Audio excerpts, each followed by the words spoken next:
So you love making art, but sometimes it's really difficult to squeeze it in and find the time, that precious time for creating.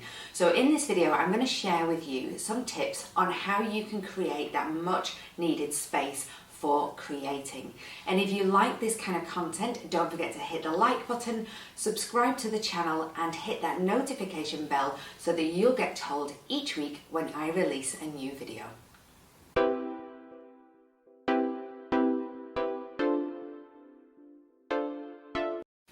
Hi again, my name is Amanda Heath, founder of the Thriving Artist Business School. And what we're going to talk about today is how to find time to create when you are really busy.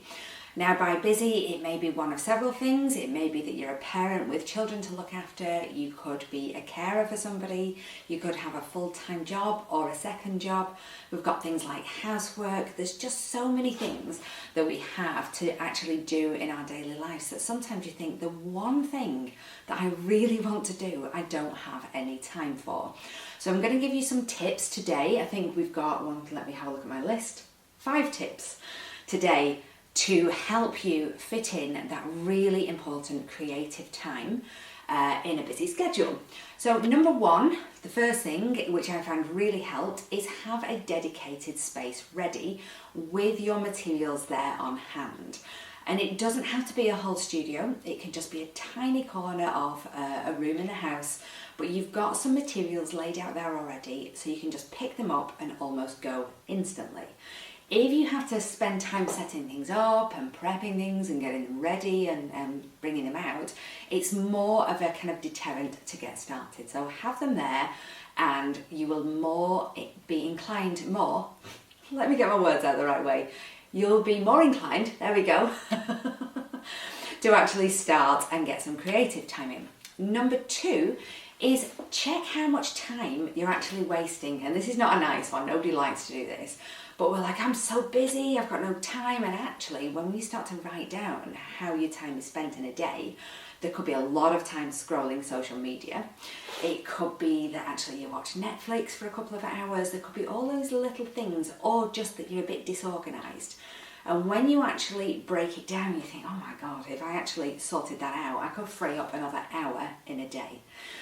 So have a look at where your time's actually going and you might be surprised by that, because ultimately if you want to create, then it should really take priority over some of those other things that maybe waste a little bit of our time.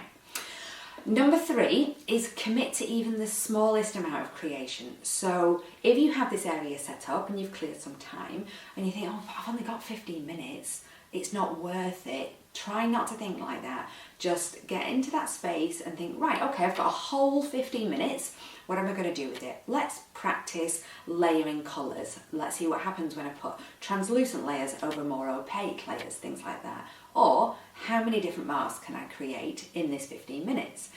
Even little exercises like that are so valuable, so that when you have a bigger slot of time, you've kind of done the warm-up work and the prep work, and it's still engaging your brain in that creative activity. So number 4 is book out time in your diary, just like you would for a hairdresser's appointment or whatever it is else, the dentist, and guard that time with your life. And I know that sounds really dramatic, but sometimes, a friend can call and say, oh, do you fancy meeting for lunch or for coffee? And that's the time you've allocated to create, and you think, oh, I've not seen them for a while. Go on then, I'll do some creating on Thursday or on the weekend. But we keep doing that and it keeps getting pushed further and further back because we're prioritising other things. If you had a dentist appointment, you wouldn't say, oh, go on then, I'll move the dentist, let's go for coffee. You'd say, oh, I'm sorry, I have a dentist appointment that day, what other time can you do? So it's about just guarding that, being really precious about it. And even if there's family kind of screaming and shouting and wanting you to help them with X, Y, and Z, just try to ring fence that time and say, look, I'm all yours in an hour's time, but for this next hour, I just need to do this thing. Okay, so it's protecting the time. And then number 5 is make that time for yourself a priority.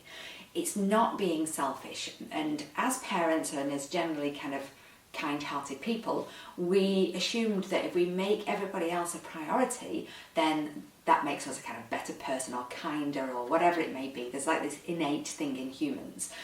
But in actual fact, if we build in time to look after ourselves, we are much better equipped to look after family and children and parents and, you know, our work, things like that, because we've done that little bit of self-care. So treat your time filling up that creative jar as so important for your health and well-being, which it is. As creatives, we know it is, but as I said, as humans, we kind of push it back and think that we need to look after other people. So really prioritize that time for yourself and creating.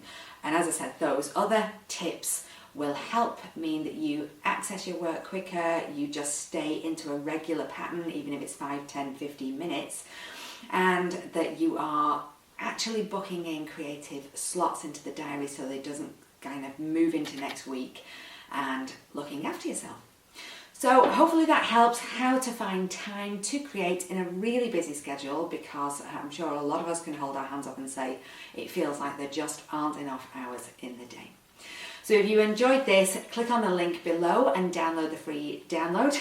And if you like, also join and register to watch my free masterclass. And I will see you in the next video.